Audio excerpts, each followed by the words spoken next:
Bạn có bao giờ nghe một câu chào mà làm cả thế giới quan trong mình rung chuyển chưa? Tôi là Johnny Nguyễn, tôi đã trải qua điều đó ngay tại sân bay Tân Sơn Nhất. Sau chuyến bay hơn 20 tiếng từ California, tôi bước đến quầy hải quan với tim đập thình thịch. Trong đầu tôi vang lên lời ba dặn, ở đó toàn vòi vĩnh, muốn qua cửa nhập cảnh phải lót tay. Tôi siết chặt tờ đô la lẻ trong túi, chuẩn bị cho kịch bản tồi tệ nhất. Nhưng người sĩ quan trẻ chỉ lật vài trang hộ chiếu, ngẩng lên nhìn tôi và hỏi bằng tiếng Việt nhẹ tênh: "Anh về Việt Nam chơi hả?" Tôi lúng túng gật đầu, rồi anh ta mỉm cười, nói gọn một câu: "Chào mừng trở về, chúc anh có chuyến đi vui vẻ." Tôi đứng sững, không ai vòi tiền, không ai hạch sách, chỉ một nụ cười thân thiện. 4 chữ chào mừng trở về như nhát búa giáng vào tất cả những định kiến mà tôi đã mang theo suốt 25 năm. Vậy quê hương thực sự là gì? Là ký ức đầy hận thù mà tôi lớn lên cùng gia đình, hay là hiện tại rực rỡ và ấm áp đang mở ra trước mắt? Tôi kéo vali ra khỏi sảnh sân bay, trong đầu tràn ngập câu hỏi: chuyến đi này sẽ chứng minh ai đúng, ba mẹ tôi hay chính đôi mắt của tôi? Tôi lớn lên trong một căn nhà nhỏ ở Legon, nơi mỗi góc tường đều phảng phất hình bóng của một quê hương mà tôi chưa bao giờ chạm đến. Trên bàn thờ, di ảnh ông nội trong bộ quân phục Việt Nam Cộng Hòa được đặt trang trọng, bao quanh bởi hương trầm và những câu chuyện của ba. Ông kể về những năm tháng tù cải tạo, về những người bạn không bao giờ trở về. Giọng ông trầm xuống mỗi khi nhắc đến chuyến vượt biển đầy máu và nước mắt. Tôi không hiểu hết, nhưng tôi biết trong trái tim ba, Việt Nam chỉ còn lại là mất mát và phản bội. Những ngày Chủ nhật, tôi theo ba ra đường ở Little Sài Gòn, tay cầm lá cờ vàng, miệng hô theo những khẩu hiệu mà tôi chẳng hiểu. Những người xung quanh hừng hực khí thế, còn tôi chỉ cảm thấy lạc lõng. Trong trí nhớ của tôi, Việt Nam không phải là một đất nước, mà là một nỗi đau được truyền từ thế hệ này sang thế hệ khác.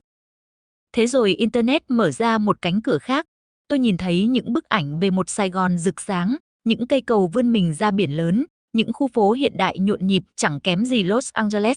Tôi thấy xe VinFast lướt đi trên đường, thấy Hà Nội với những quán cà phê đông nghẹt giới trẻ. Những hình ảnh ấy đẹp quá, khác xa hoàn toàn với những câu chuyện tối tăm mà tôi nghe suốt 25 năm.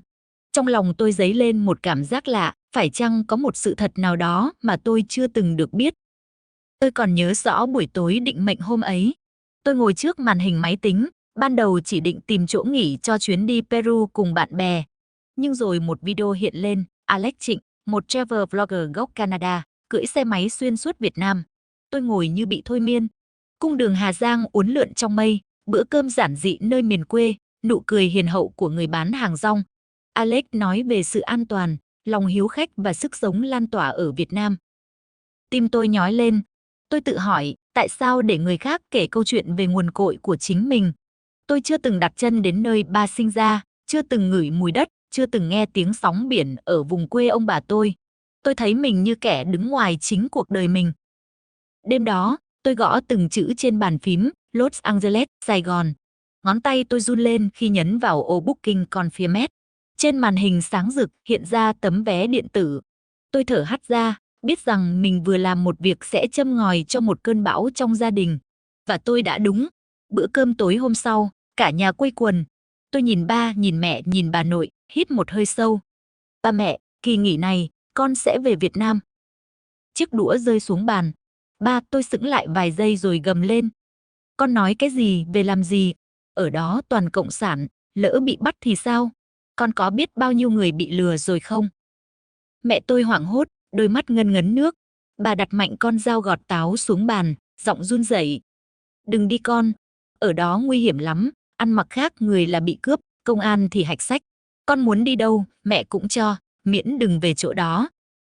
Tôi ngồi im, nghe những lời cảnh báo tuôn xuống như mưa đá. Mỗi câu đều nặng như tảng đá ghim vào ngực. Đó không chỉ là nỗi lo, mà còn là nỗi sợ đã ăn sâu trong máu của họ. Lần đầu tiên trong đời, tôi thấy ánh mắt ba vừa giận dữ vừa hoảng loạn.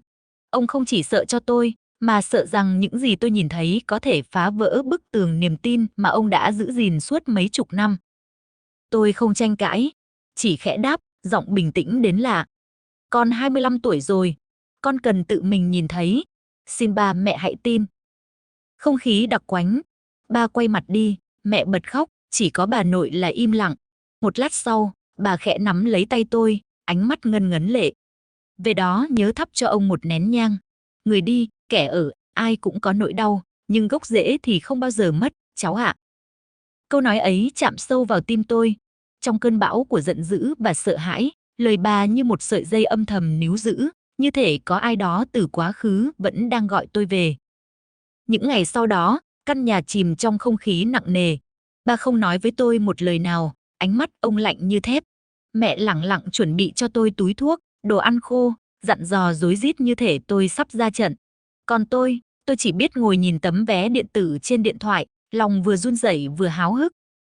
Tôi tự hỏi, liệu chuyến đi này có làm tan vỡ tất cả, hay sẽ mở ra một con đường mới cho gia đình tôi? Vừa bước ra khỏi sân bay, hơi nóng ẩm của Sài Gòn ập vào khiến tôi choáng váng. Thành phố như bừng sống, rộn ràng theo một nhịp điệu xa lạ với những gì tôi biết ở California. Tôi mở ứng dụng Grab, lòng vẫn còn văng vẳng câu ba dặn, taxi ở đó toàn lừa, coi chừng mất hết. Một chiếc xe trắng dừng lại.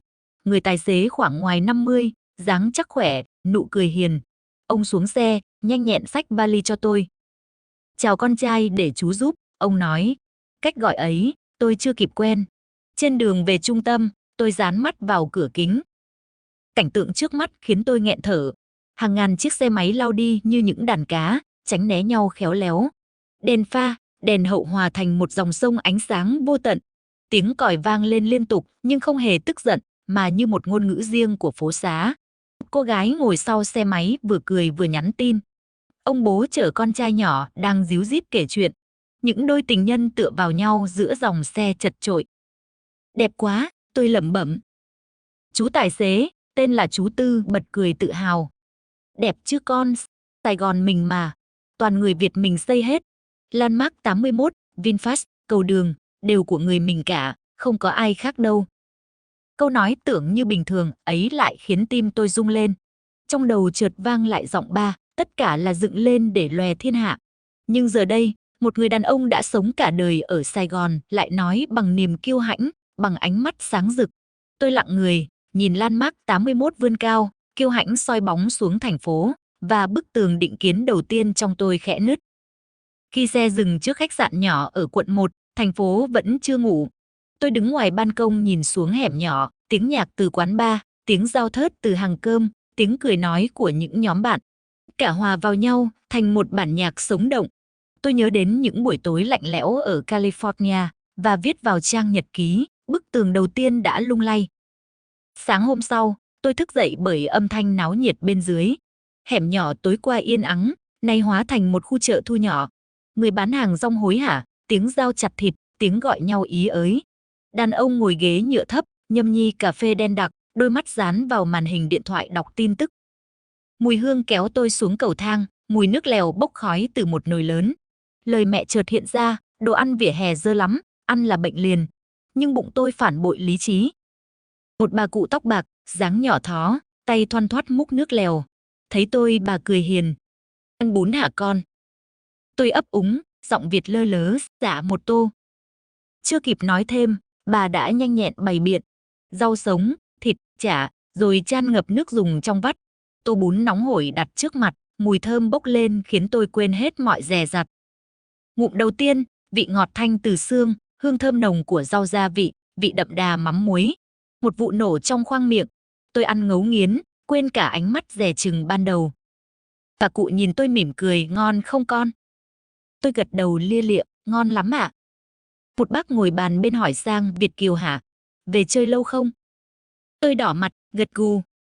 Về là tốt, ông cười, ở đâu thì ở, nhưng gốc rễ vẫn ở đây.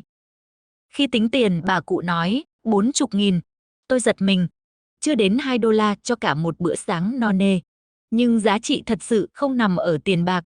Đó là sự gần gũi, sự ấm áp từ ánh mắt, từ câu hỏi han như thể tôi là người quen lâu năm. Ra đường lớn, tôi đứng trước biển xe máy ào ào. Lòng thoáng hoảng sợ, đây chính là hỗn loạn mà ba tôi từng miêu tả. Nhưng khi nhìn kỹ, tôi thấy họ nhường nhau bằng ánh mắt, ra hiệu bằng cái gật đầu, nhích ga nhả ga như có một quy luật ngầm. Tôi hít sâu, bước xuống lòng đường. Một chiếc xe rẽ trái, một chiếc chậm lại, một người đàn ông khẽ ra hiệu cho tôi đi tiếp. Tôi bước dứt khoát, và chỉ vài giây sau, tôi đã đứng ở phía bên kia. Tim đập thình thịch, nhưng trong lòng bỗng nhẹ nhõm kỳ lạ.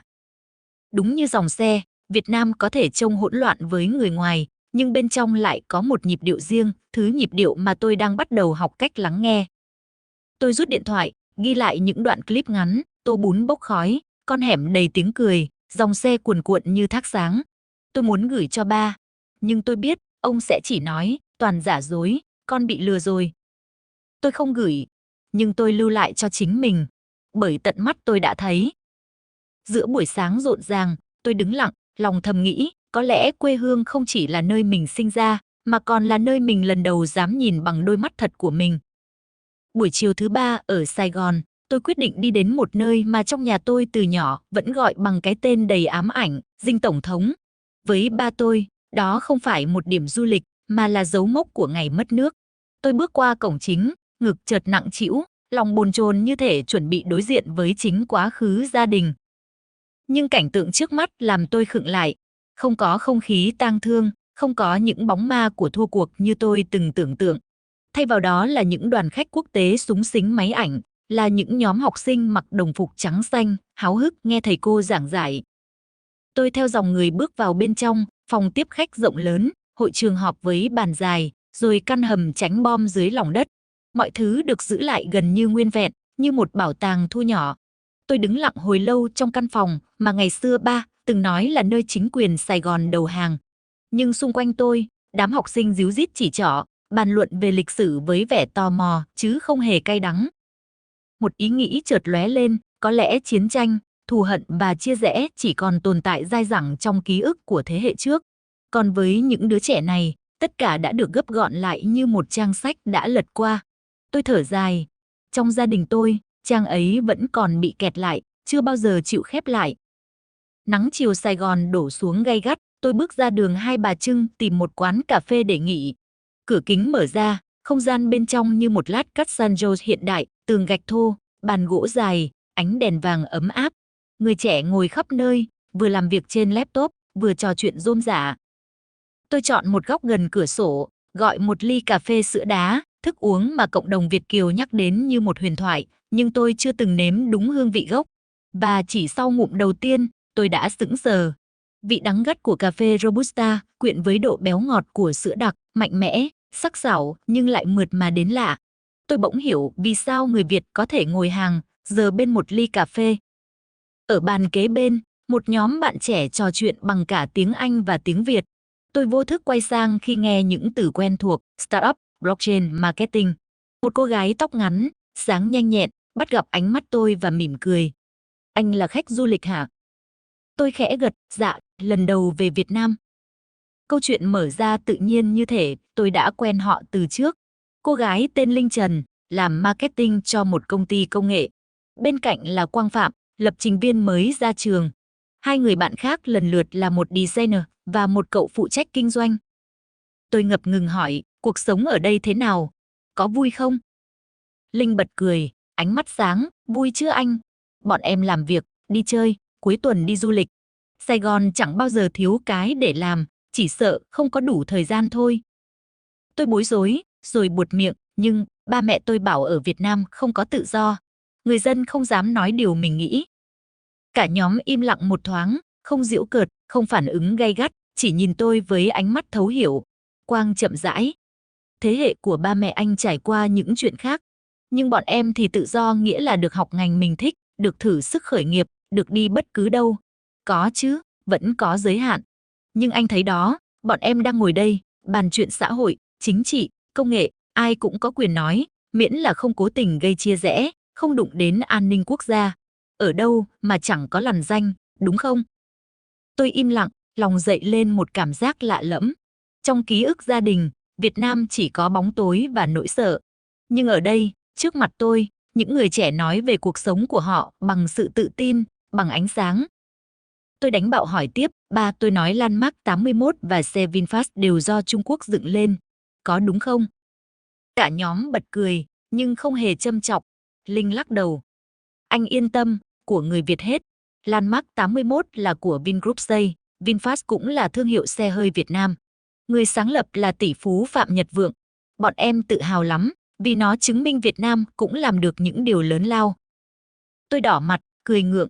Trong tôi, những điều ba tôi khẳng định suốt mấy chục năm nay bắt đầu lung lay tận gốc. Tôi chợt thấy mình giống như kẻ đứng giữa hai thế giới, một bên là bức tranh đen tối cũ kỹ mà gia đình tôi nâng niu như ký ức thiêng liêng, một bên là thực tại rực rỡ, tự tin của lớp trẻ trước mặt.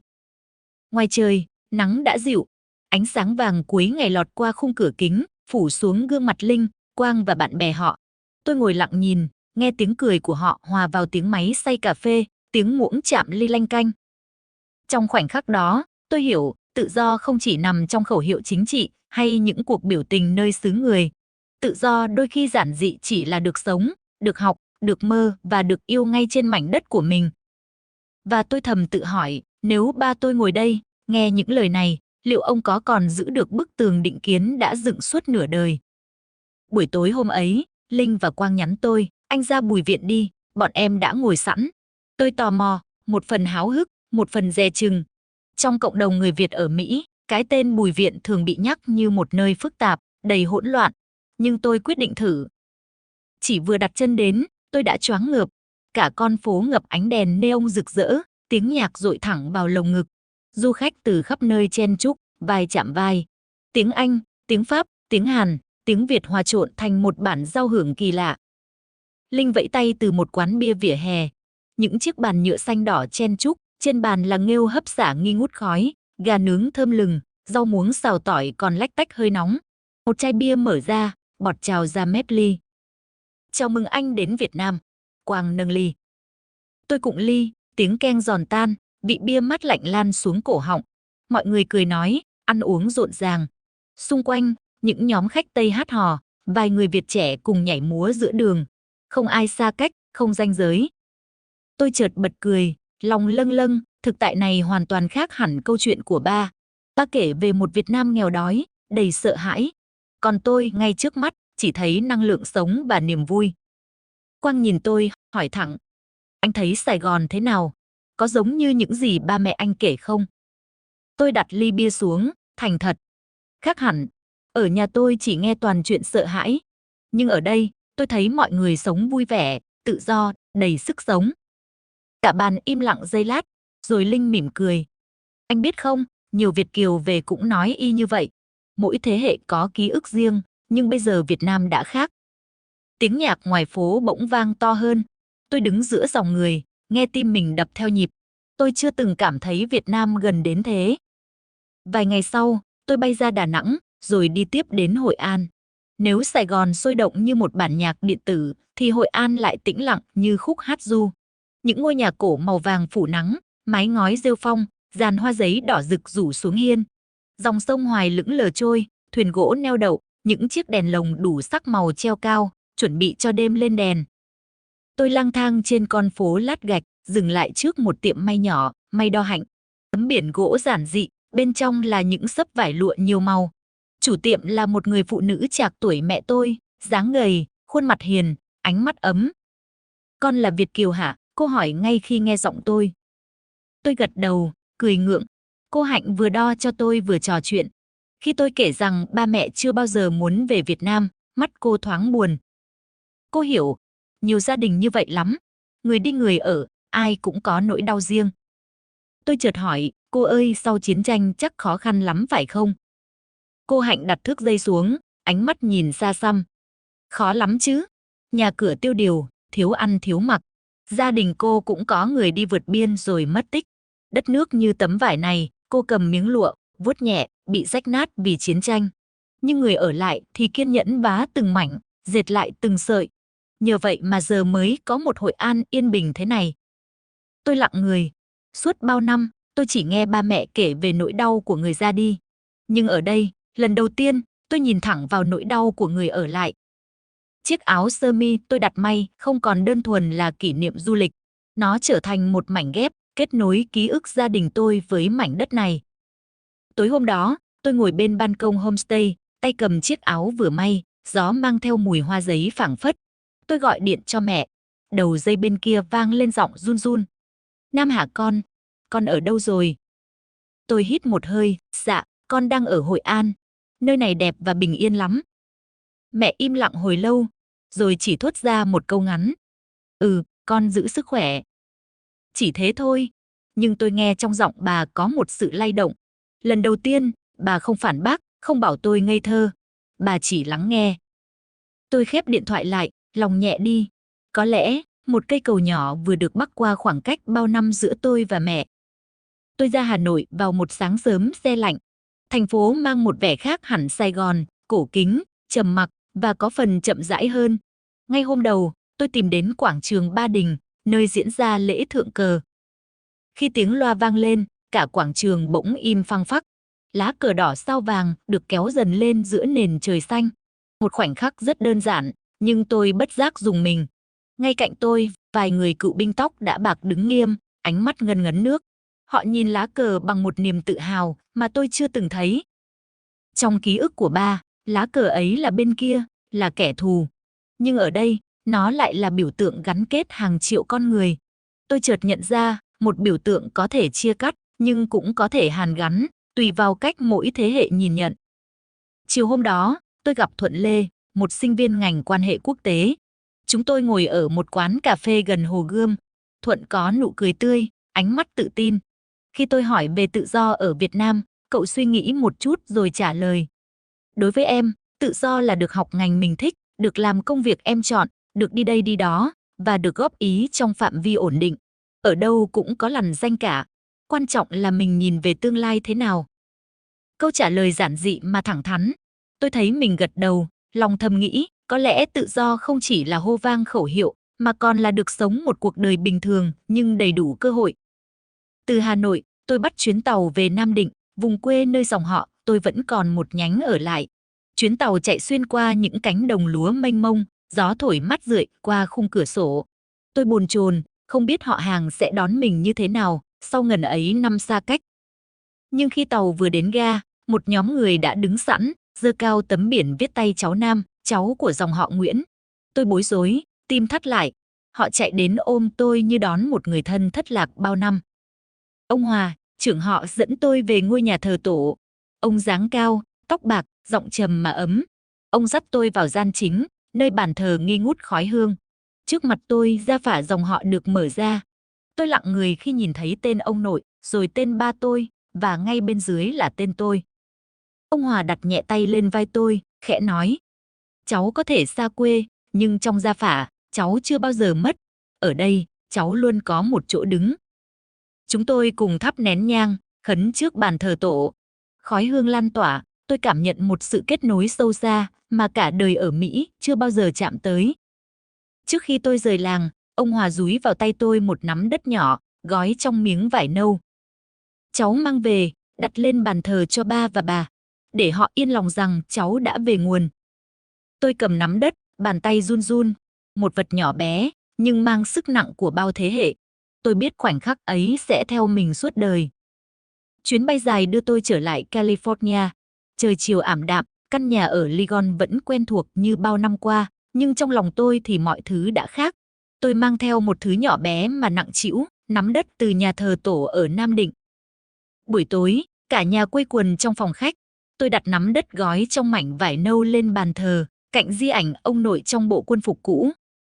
Bà nội là người đầu tiên bật khóc, tiếng khóc nghẹn, vừa như chút nỗi nhớ, vừa như được xoa dịu. Mẹ tôi đứng lặng, hai bàn tay run run chắp lại, không nói một lời. Còn ba, ông rút một que nhang, châm lửa, cúi đầu rất lâu. Khói hương bay lên, quẩn quanh, mang theo cả một phần ký ức nặng nề mà ông đã ôm suốt nửa đời người. Tôi đứng bên, tim đập mạnh, muốn nói điều gì đó, nhưng cổ họng nghẹn lại. Mọi người im lặng rất lâu. Đêm xuống, căn nhà chìm trong yên tĩnh. Tôi nằm trong phòng, trằn trọc, thì bất chợt nghe tiếng gõ nhẹ nơi cửa. Ba bước vào, tay cầm điếu thuốc đã cháy dở. Ông ngồi xuống mép giường, nhìn xa xăm. Con biết không, lúc ba bị đưa đi cải tạo, ba mới vừa ngoài 20. Bao nhiêu ước mơ, bao nhiêu năm tuổi trẻ, đều chôn trong bức tường ấy. Bạn bè chết dần, người sống sót thì lặng lẽ già đi. Cái hận đó, khó mà quên được. Giọng ông khàn đặc, đôi mắt ẩn ực nước. Tôi lắng nghe, không cắt lời, không tranh cãi. Đó là lần đầu tiên ba mở lòng nói về những năm tháng mà trước đây chỉ gói gọn trong hai chữ mất nước. Khi ông ngừng lại, tôi khẽ nói. Ba, con không phủ nhận nỗi đau đó. Nó là thật. Nhưng con đã thấy một Việt Nam khác, con gặp những người trẻ khác. Họ không phủ nhận quá khứ, nhưng họ sống cho tương lai. Bà, hay là mình thử mở lòng một lần thôi, thử tin rằng quê hương có thể khác đi. Bà im lặng, tôi nhìn ánh mắt ông, biết trong lòng đang dậy sóng. Rồi ông quay sang, nhìn nắm đất đặt trên bàn thờ qua khung cửa mở. Ông rít một hơi thuốc, khói bay mờ, giọng ông khẽ run. Có lẽ ba cũng nên thử tin như con. Khoảnh khắc ấy, tôi nghe rõ một cánh cửa trong lòng ba khẽ mở. Không hẳn là tha thứ, không hẳn là quên. Nhưng là lần đầu tiên, ông chịu nhìn về phía bên kia, không chỉ bằng hận thù, mà bằng một tia hy vọng mong manh. Tôi biết, đó chính là giây phút khó khăn nhất, nhưng cũng là đẹp nhất trong chuyến hành trình của tôi, khi một nắm đất nhỏ bé đã lay động cả một trái tim tưởng chừng không thể đổi thay. Từ đêm hôm ấy, căn nhà ở Legon có một sự thay đổi khó diễn tả thành lời. Trên bàn thờ, cạnh di ảnh ông nội, xuất hiện thêm một chiếc bát nhỏ, trong đó đựng nắm đất quê. Thứ đất tưởng bình thường, nhưng lại làm căn phòng như ấm hơn, sáng hơn. Bà nội, từ hôm đó, sáng nào cũng thắp nhang. Bà ngồi trước bàn thờ lâu hơn, đôi mắt hiền dịu, không còn nhắc mãi những câu chuyện buồn trong quá khứ. Mẹ, sau nhiều năm, cũng thôi kể những mẩu chuyện nặng nề về trại tị nạn, về nỗi sợ hãi mỗi khi nghe nhắc đến hai chữ Việt Nam. Bà không thay đổi đột ngột, nhưng đôi lúc, trong bữa cơm, bà buông một câu nhẹ bẫng, ở quê chắc vẫn còn đẹp lắm hả con? Bà thì khác hẳn. Ông không nói nhiều, nhưng mỗi tối đều ngồi trước bàn thờ, châm nén nhang, mắt dán vào bát đất như đang trò chuyện với một phần ký ức sâu kín. Đôi khi, tôi thấy ông khẽ vuốt ngực, như trút ra một phần gánh nặng mà ông mang theo nửa đời. Tôi hiểu, một chuyến đi không thể nào xóa hết vết thương. Những năm tháng cải tạo, những ngày lênh đênh trên biển, những mất mát của bao người tất cả vẫn còn đó, khắc sâu trong ký ức gia đình tôi. Nhưng chuyến đi ấy, cùng với nắm đất nhỏ bé này, đã gieo một hạt giống hòa giải. Nó nằm im, lặng lẽ nảy mầm, kết nối chúng tôi với nhau theo cách mà suốt mấy chục năm qua không ai dám nghĩ đến. Một lần, tôi bắt gặp ba ngồi với ly cà phê buổi sáng. Ông nhìn tôi, không gay gắt như trước, mà chậm rãi hỏi. Ở Hà Nội con gặp ai? Người trẻ giờ họ nghĩ gì? Tôi kể lại về Thuận, về những bạn bè ở Sài Gòn, về những tiếng cười ở Bùi Viện, về tấm áo may ở Hội An. Ba lắng nghe, không ngắt lời. Khi tôi nói xong, ông chỉ thở dài, mắt vẫn nhìn xa. Khác nhiều thật. Không phải câu khẳng định, cũng không phải phủ nhận. Nhưng tôi biết, đó là bước đầu tiên để ông nhìn quê hương bằng đôi mắt khác. Ngày qua tháng lại, tôi nhận ra chính mình cũng thay đổi. Việt Nam trong tôi không còn là bức tranh đen trắng mà gia đình từng vẽ ra. Nó là một bức tranh đa sắc, có chiến tranh và mất mát, nhưng cũng có hy vọng, tình thân và sức sống tràn trề. Tôi mang trong lòng hình ảnh cựu binh rơi nước mắt dưới lá cờ, tiếng cười giòn tan của Linh và Quang trong quán cà phê, ánh mắt bền bỉ của cô Hạnh ở Hội An, bàn tay ấm áp của ông Hòa treo tôi nắm đất quê nhà. Cả hòa lại thành một câu chuyện mới, không chỉ của riêng tôi, mà còn là câu chuyện của những đứa con xa xứ, những gia đình chia đôi bởi lịch sử. Và rồi, trong những lúc ngồi một mình, tôi vẫn tự hỏi, khi tôi đã mang được nắm đất về đặt trên bàn thờ, liệu có một ngày nào đó ba và mẹ cũng chịu bước qua cánh cửa, trở về quê hương? Câu trả lời chưa có, nhưng tôi tin, một khi hạt giống đã được gieo, một ngày nào đó, nó sẽ nảy mầm thành niềm tin. Nếu bạn đang nghe câu chuyện này, hãy thử nghĩ về chính mình, bạn có một nắm đất nào chưa mang về nhà? Bạn có một cánh cửa nào đang chờ để mở ra? Hãy chia sẻ suy nghĩ dưới phần bình luận và đừng quên đăng ký kênh Kể Chuyện Xuyên Việt để cùng tôi tiếp tục những hành trình nối quá khứ với hiện tại, quê hương với trái tim.